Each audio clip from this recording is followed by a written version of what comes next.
Diversas especulações são feitas com base na caveira de Jai ao longo dos anos.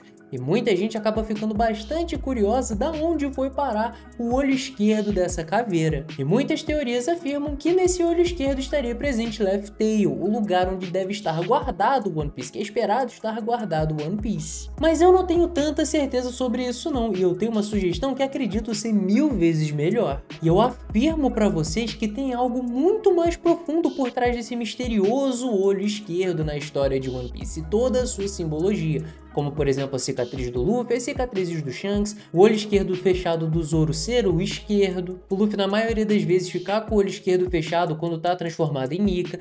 Com certeza existe algo muito maior por trás, e o Oda já deixou diversas dicas pra gente, principalmente na capa de alguns dos seus mangás. E hoje eu vou contar pra vocês a melhor teoria da história de One Piece que você vai ver na sua vida.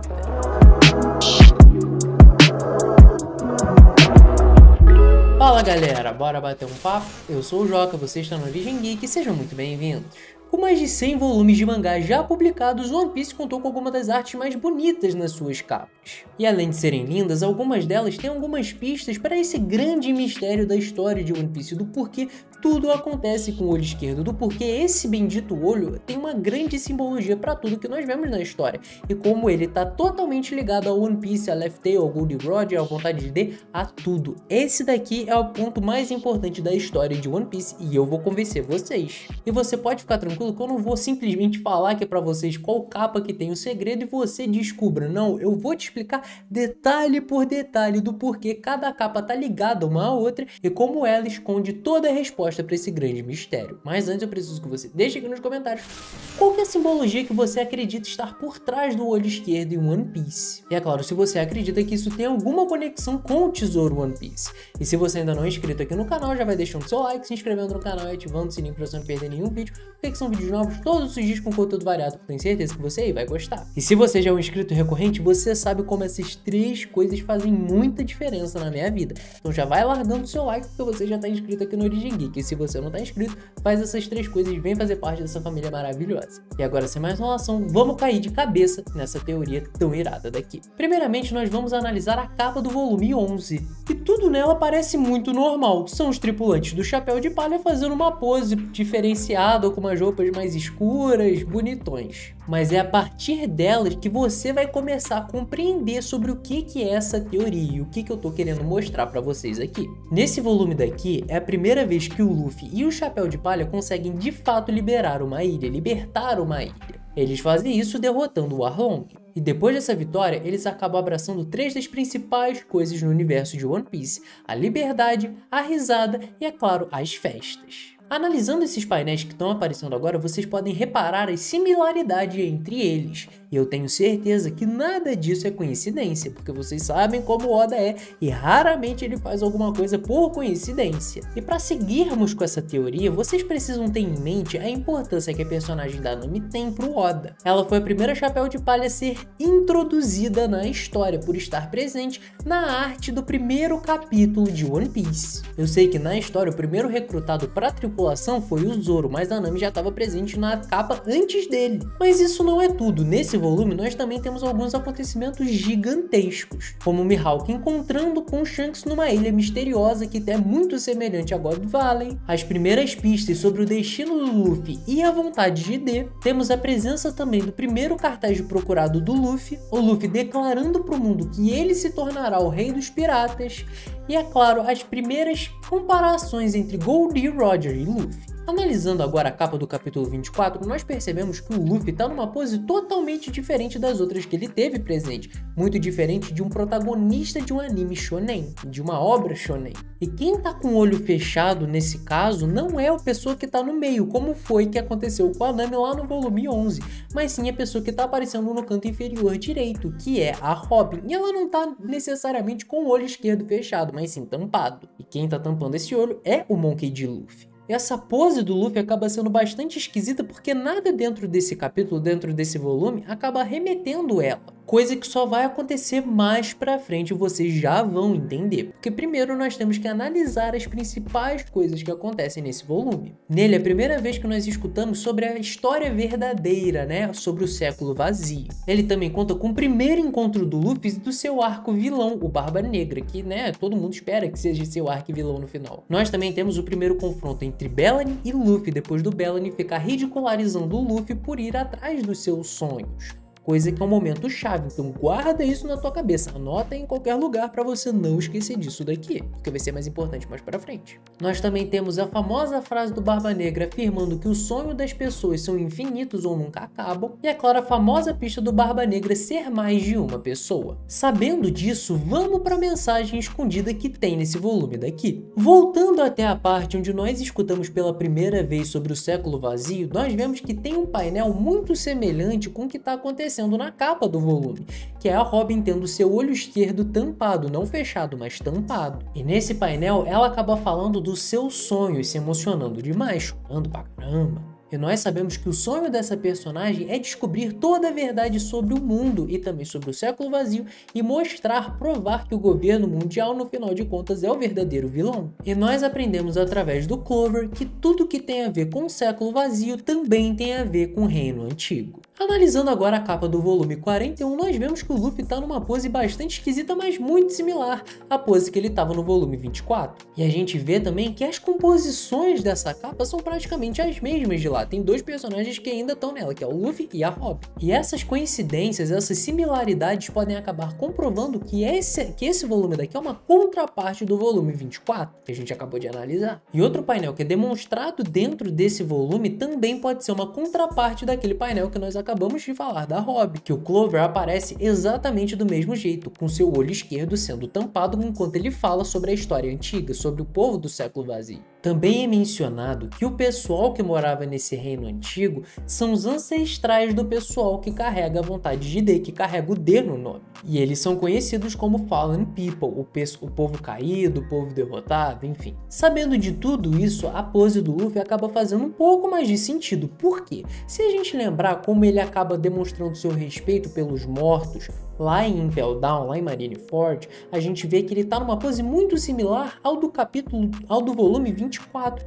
onde ele tá com seu chapéu de palha no peito e com os olhos fechados e com um sorriso no rosto. E na capa do volume 41 parece que o Luffy tá se movimentando ou devolvendo o chapéu de palha para sua cabeça ou tirando ele da sua cabeça para fazer esse sinal de respeito. E por que ele tá fazendo isso? Para demonstrar o seu respeito pro pessoal do reino antigo, para demonstrar seu respeito pro Fallen People. E o sorriso estampado no rosto dele lá no volume 24 é porque nós sabemos como os portadores da vontade de D acabam sorrindo perante a morte, eles não se preocupam com isso, então eles ficam lá sorrindo igual bobo, como aconteceu com o Goldie Roger na hora da sua execução e entre tantos outros portadores da vontade de D. Saindo um pouquinho desse tema, a gente tem que reparar outra coisa muito legal escondida no volume 24, que é a primeira coisa que a gente vê, que é uma arte da Vivi juntamente do Luffy, várias espadas enfincadas numa árvore. E como a gente sabe, as árvores no universo de One Piece são uma das coisas mais importantes que tem, são coisas que representam algo sagrado. A gente acabou descobrindo isso lá em Skypiea. E vocês podem reparar nessa imagem que tá passando aí na tela de vocês, as similaridades entre essas duas artes que eu tô mostrando agora. Essa do capítulo do volume 24 e essas espadas fincadas no chão à frente do trono vazio, do trono do Imu. E acaba sendo muita coincidência, muito estranho como o mesmo número de espadas, o mesmo número de quantidade de espadas está fincado na árvore e também está fincado na frente desse trono do Imu. E é claro também, o Imu está segurando um panfleto da Vivi. Então tem alguma coisa aí, é bastante curioso. A gente também sabendo que a Vivi é uma portadora da vontade de D, tem alguma coisa escondida, mas não é assunto para o vídeo de hoje. Se vocês quiserem, eu posso elaborar mais um pouco essa teoria para trazer aqui para vocês. Mas guarda isso porque é bem maneiro, é uma coincidência bem legal. É claro que também não dá para ser ignorado a diferença, né, de tempo que essas duas histórias têm, mas o Oda não faz coincidência, vocês sabem muito bem. E as coisas mais importantes presentes no volume 41 são as seguintes. Nós acabamos descobrindo toda a história da Nico Robin, e é claro, também sobre o povo de Ohara, sobre o que aconteceu com Ohara. Nós aprendemos e descobrimos um pouco mais sobre o reino antigo, sobre a existência de um reino antigo, e também a criação do governo mundial. Calma, isso ainda vai durar um pouquinho, então se ajeita onde você tá, bebe uma água e vamos em frente. Vamos voltar um pouquinho e agora nós vamos analisar a capa do volume volume número 27. Isso daqui tá explícito pra caramba e o Oda não deixou mais só pistas, easter eggs, né, na capa. Ele resolveu agora mostrar pra todo mundo, deixar bem nítido que o olho esquerdo tem algum tipo de importância. Porque, cara, olha como o Luffy tá destacado nessa imagem. Olha como ele tá com o olho esquerdo fechado, tipo, muito nítido. Por que o Oda fez isso? Acredito que tenha sido porque ninguém até o momento da publicação desse volume 27 tinha reparado nisso e tinha perguntado o Oda do porquê o olho esquerdo de todo mundo é marcado, do porquê que algumas capas tem o pessoal com o olho esquerdo fechado.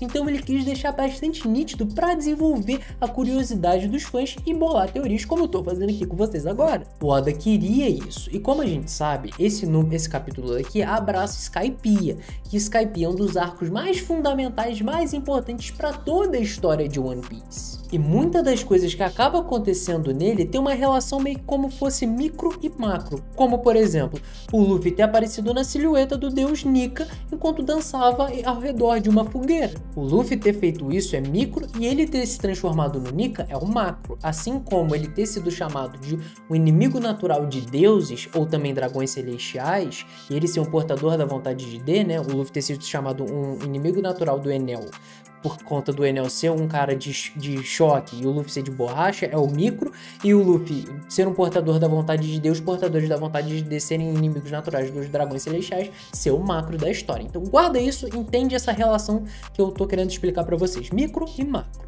Isso daqui vai ser muito importante daqui pra frente nessa teoria. Mas uma das coisas mais importantes e curiosas e legais também que a gente acaba vendo quando abre esse volume pela primeira vez é uma coisa que parece ser bastante aleatória, mas é a história do Noland, que tinha sido mencionada 20 capítulos atrás, 20 volumes atrás. Então fazia bastante tempo que nós tínhamos escutado falar sobre o Mont Blanc no Land. Lembra de novo do negócio do micro e macro, da relação micro e macro que eu acabei de explicar pra vocês, porque agora vocês vão ver uma comparação do primeiro volume de One Piece e do capítulo 227, volume 27 de One Piece, beleza? A história de One Piece acaba começando exatamente do mesmo jeito que a história do mentiroso Noland, né? Do Noland, o mentiroso, acaba com a execução do Goldie Roger, e a história do Noland acaba com a execução do Noland. O Noland é muito provavelmente um portador da vontade de D, que acabou sofrendo uma censura através do governo mundial, como o Goldie Roger acabou se tornando Gold Roger, e o Noland poderia ser Noland D. Eu expliquei isso melhor numa outra teoria que tá aparecendo no card aqui em um dos dois cantos. E se nós compararmos essas duas cenas, a gente vê que o Roger fala tudo o que ele quer com um baita sorriso no rosto. Já o Noland tá com uma feição um pouco diferente, mordendo seus lábios, seja para limitar suas falas ou até mesmo para impedir um sorriso. E o completo oposto acaba acontecendo no livro que foi publicado do Noland pro mundo, que ele tá com um baita sorrisão estampado. Mas por que eles fariam isso e adicionariam algumas falas que são muito semelhantes ao do Rei dos Piratas, para um cara que eles queriam passar uma mensagem de mentiroso, que queriam descredibilizar por completo? Por que eles fariam isso? Não faz o menor sentido, né? Talvez seja porque isso seja uma mensagem do Oda para nós leitores, que ele esteja querendo mostrar que existe sim uma comparação entre os dois, porque as frases que tanto o Rei dos Piratas, o Goldie Roger, fala e o do Noland são idênticas no livro. Por que eles vão perder tempo adicionando uma coisa, uma fala que não existiu na vida real, entende?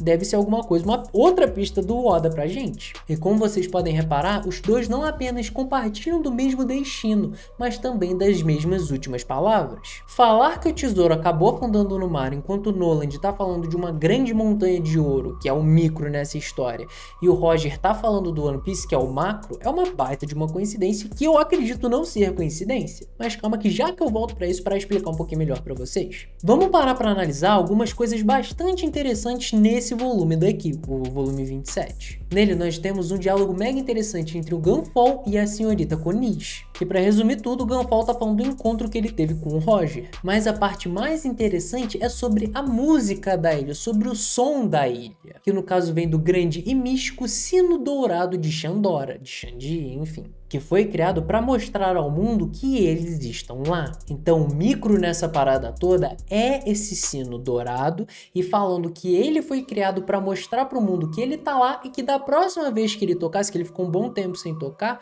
a guerra iria acabar. Então ele iria os libertar de toda a confusão, de toda a guerra. Mas Joca, qual que é o macro então nessa história inteira, já que o micro é o sino dourado e tudo isso? A primeira ideia sobre tudo isso foi que essa relação seria com Binks Saque, a música. Mas depois do lançamento 1043, tudo fez muito mais sentido. Que no caso são The Drums of Liberation, né? As batidas da libertação, os tambores da liberdade, uma parada assim, né? Que é o som que toca quando o Luffy acaba despertando o Nika dentro de si, né? A batida lá do seu coração e é toda aquela música. Então o micro é o sino dourado para mostrar para o mundo que eles estão lá e acabar com a guerra daquele povo. E o macro são os tambores da liberdade, que foi falado por Zunisha que quando acontecesse iria mostrar para o mundo que o Joy Boy voltou. E a parte da liberdade está literalmente no seu nome. Mas nós também temos o que o Who's Who falou sobre o Nika, um lendário guerreiro que eles acreditavam que iria nos libertar. E se você tá excluindo completamente Binks Saque dessa equação toda, não, deixa ele guardadinho aí no canto, já que a gente chega nele.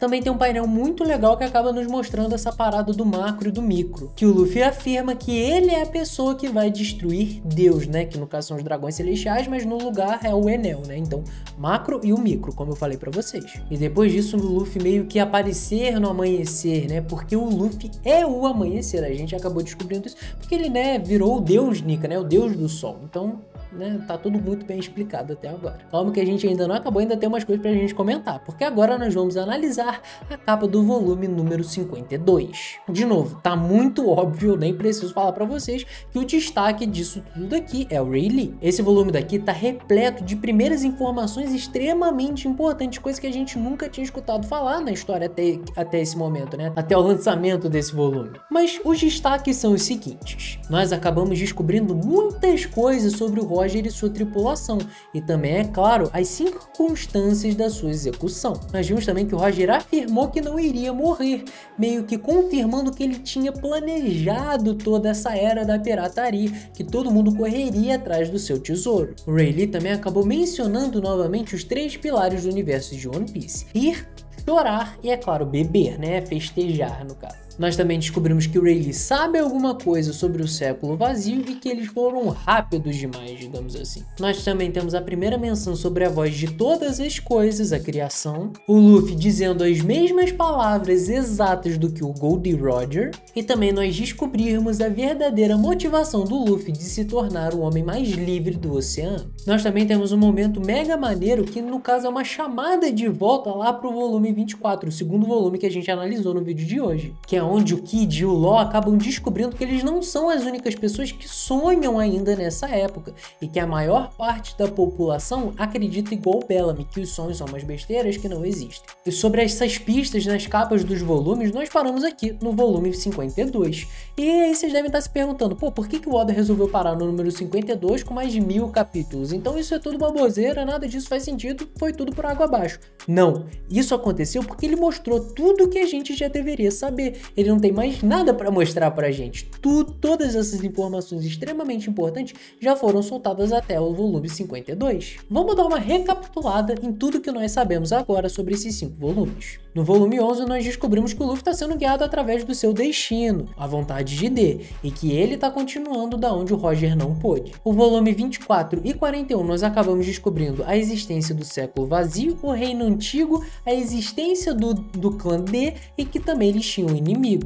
Nós também descobrimos sobre a queda desse reino antigo e da criação do governo mundial. No volume 27, nós voltamos para a execução do Roger e nós descobrimos que existe um jogo de palavras aí, entre ele e o Noland, que o One Piece não tá lá e sim tá debaixo. Nós também temos toda a situação do som da ilha, onde o sino dourado representa que eles estão lá, assim como Drums of Liberation, declarando que o Joy Boy voltou e a sua reputação de libertar escravos e trazer felicidade para os seus rostos, né? Sorrisos ao rosto do pessoal. E no volume 52, nós acabamos descobrindo o verdadeiro objetivo do Luffy de se tornar o homem mais livre do mar e se tornar o rei dos piratas só para conseguir completar isso. Nós acabamos descobrindo também a verdade por trás da execução do Goldie Roger, que parecia, segundo o Usopp, que ele já tinha planejado tudo aquilo. Outra coisa que a gente acaba descobrindo também é que esse povo tem ido muito rápido e talvez Ohara tenha sido destruído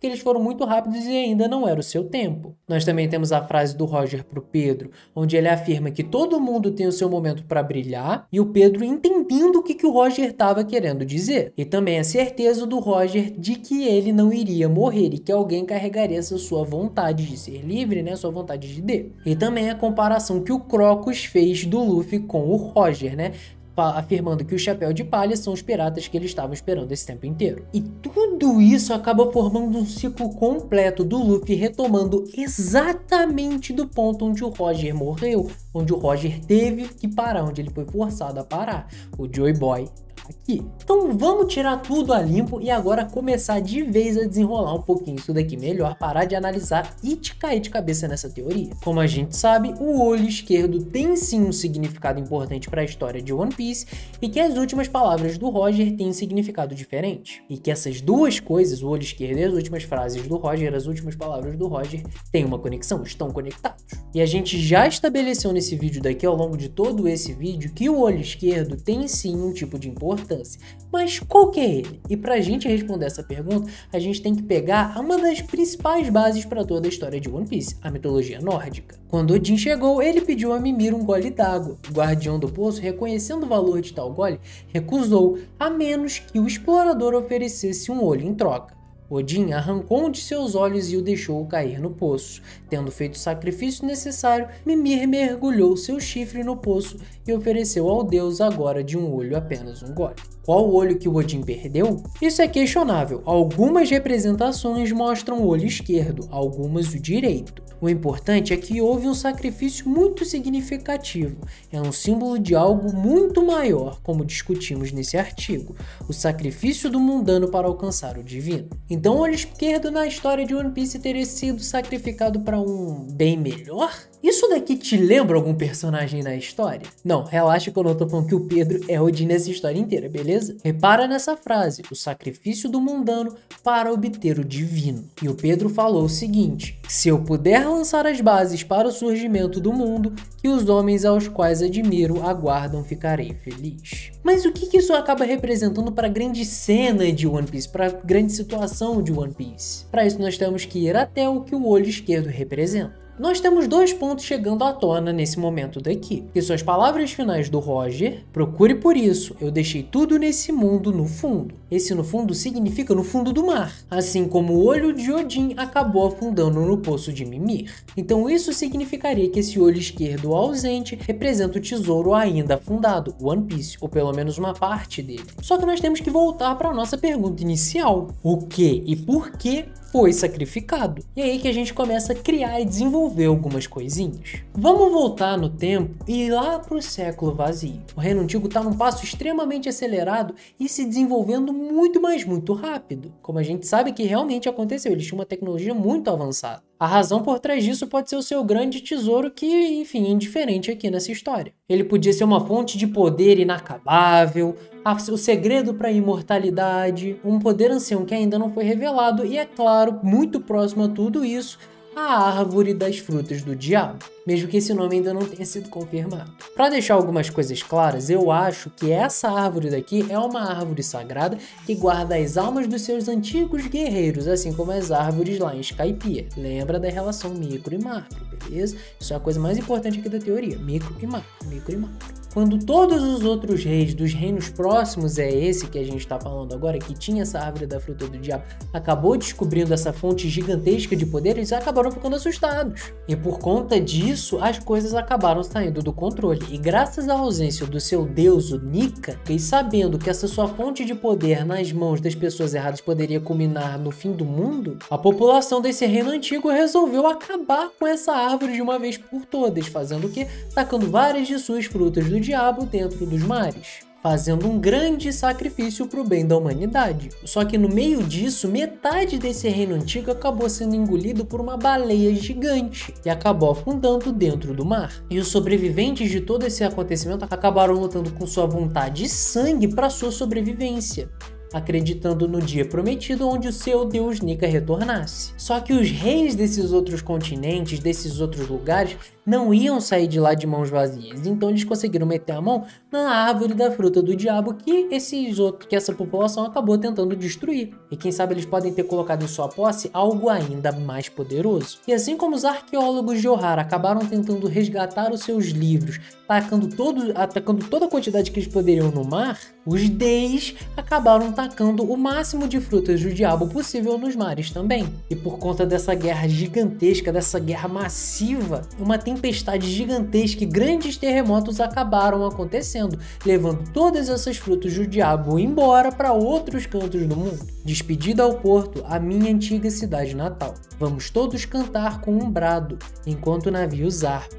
Ondas de ouro e prata se dissolvem em spray salgado, enquanto todos nós partimos para os confins do mar. Da onde eu tirei isso? Binks Sake. Essa música acaba se despedindo dessa terra natal porque eles tiveram que sacrificar ela. Vamos todos cantar com um brado, porque não exige arrependimento dessas suas ações, apesar da imensa tristeza. Ondas de ouro e prata, One Piece, que acabou se dissolvendo num spray salgado do mar, enquanto afundava dentro do oceano. Os poucos sobreviventes acabaram naufragando pelos mares para poder fazer o seguinte, para escrever os poneglyphs e escapar e sobreviver até esse dia prometido. Essa parte remanescente do reino antigo seria o Laugh Tale, e para encobrir todos esses crimes, todos os outros reis dos 20 reinos acabaram nomeando os habitantes desse lugar do Laugh Tale como demônios.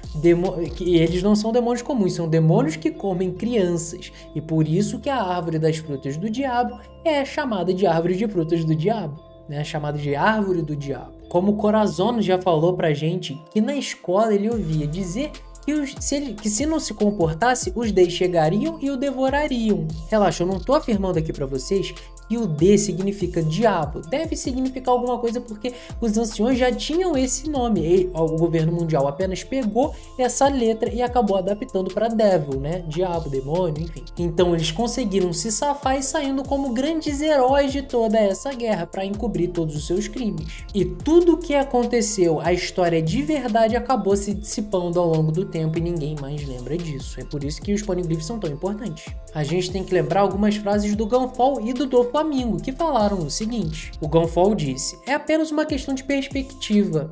Aqueles que tiveram ações de heróis durante os tempos de guerra, talvez sobre outras circunstâncias, sejam marcados como assassinos. Eu também fiz amigos com piratas. Ele estava falando dos piratas do Roger. E eles eram heróicos. Um povo muito vivo, e me chamaram para fazer parte do seu grupo. E é muito curioso a escolha das palavras do Gunfall aqui, não se esquece da relação micro e macro. Então o que fez o governo mundial acabar sendo chamado de herói, a marinha ser chamada de herói, foi a história que eles acabaram contando sobre o século vazio, sobre a destruição do reino antigo, que eles acabaram manipulando a história. E talvez os verdadeiros heróis sejam o pessoal que são os anciões da vontade de D, são os anciões do D. Já o Doflamingo disse o seguinte: os piratas são maus, a marinha é justiça. Esses rótulos foram passados de uma mão para outra, o céu sabe quantas vezes. Independente de quem terminar no topo, vai mostrar se eles cabem ou não. A justiça vai prevalecer? Sim, com certeza vai. Independente de quem prevalecer, vai ser a justiça. Então, já sabendo de tudo isso, como que o Roger conseguiu encontrar o One Piece se ele tá afundado, se ele tá dentro de uma baleia? E aí que tá, rapaziada, o Roger não encontrou o One Piece. Ele sabe da sua existência, mas ele não o encontrou. Por isso que ele deixou o seu legado, por isso que ele começou com essa era da pirataria. Porque ele queria que alguém concluísse essa sua história. E quem que vai fazer isso? O Luffy. E isso já foi demonstrado através de falas de alguns outros personagens que deram a entender que o Roger nunca teve One Piece em sua posse, que apenas ele soube da sua existência, que apenas ele chegou muito perto de consegui-lo. O Crocus mesmo já revelou no capítulo 105 que eles conseguiram alcançar Laugh Tale, só que eles não tiveram em sua posse o One Piece. Eles não conseguiram confirmar a existência do One Piece, pelo menos ele não conseguiu. E o Oda já revelou pra gente algumas vezes que o Luffy não tá nem aí pra existência do One Piece, que o que ele quer de fato é ser livre, como ele sempre falou que é o seu grande objetivo. Então a gente chega numa grande encruzilhada, que se o Roger nunca conseguiu confirmar a verdadeira existência do One Piece, onde é que esse tesouro tá agora? Então a chave pra toda essa resposta tá no verdadeiro nome do reino antigo, que o Clover já sabe, o professor Clover já sabe. E o nome é Dragonfly Island. E a gente sabe muito bem que existe uma corrente gigante do dragão no universo de One Piece. E indo ainda mais a fundo, o Brook já falou duas coisas extremamente curiosas sobre isso. Falando que lá contém a alma dos mortos e que você pode viajar por essa corrente por mais de 2000 anos e mesmo assim tá longe de alcançar a superfície. Esses dados, é claro, se você estiver indo de navio. Mas e se você estiver indo numa baleia gigante? É só você subir nela e esperar até o dia que ela quiser ir. Ela pode chegar muito mais rápido do que um navio, né? Ficar viajando nela até o bendito dia prometido. Assim como acontece com o Zou, que tá no Zunisha, que o pessoal não consegue encontrar essa ilha porque o Zunisha tá em constante movimento, né? Ele é um elefante, ele é um ser vivo. Então, Zou, a cidade, vai ficar andando junto com ele. É por isso que é muito difícil de você alcançar. E quando o dia prometido chegar, essa baleia que acabou engolindo o reino antigo, uma parte do reino antigo, vai voltar para sua superfície, revelando pela primeira vez em 800 anos esse reino antigo. E com essas duas partes juntas, o reino antigo, a cidade antiga, a casa antiga, vai mais uma vez se tornar o One Piece. E no mapa de Skypiea, o Miko, lembra disso? O olho direito da caveira representa o ouro, o Nika e o sol, e o olho esquerdo, o olho que falta, a lua. Mas não fique tão triste, pois amanhã à noite a lua também vai surgir. Mais uma vez, Bink Sake. E agora, pra gente relembrar momento nostalgia, vamos lembrar o que o Luffy fez numa das suas primeiras aparições, o seu sacrifício do olho esquerdo. E aí, tudo isso fez sentido pra você? Você acha que alguma coisa disso é real? Que o Oda vai fazer alguma coisa baseado nisso? Já deixa aqui nos comentários pra gente saber. E se você ainda não deixou o seu like, se inscreveu no canal e ativou o sininho, faz logo essas três coisas pra você não ter noção do trabalho que deu pra fazer isso. Eu tô aqui no computador há mais de 1h30, rapaziada. Mas é isso, eu espero que vocês tenham gostado, eu espero que vocês tenham ficado satisfeitos com essa maior teoria de One Piece. Forte abraço em todos vocês e falou!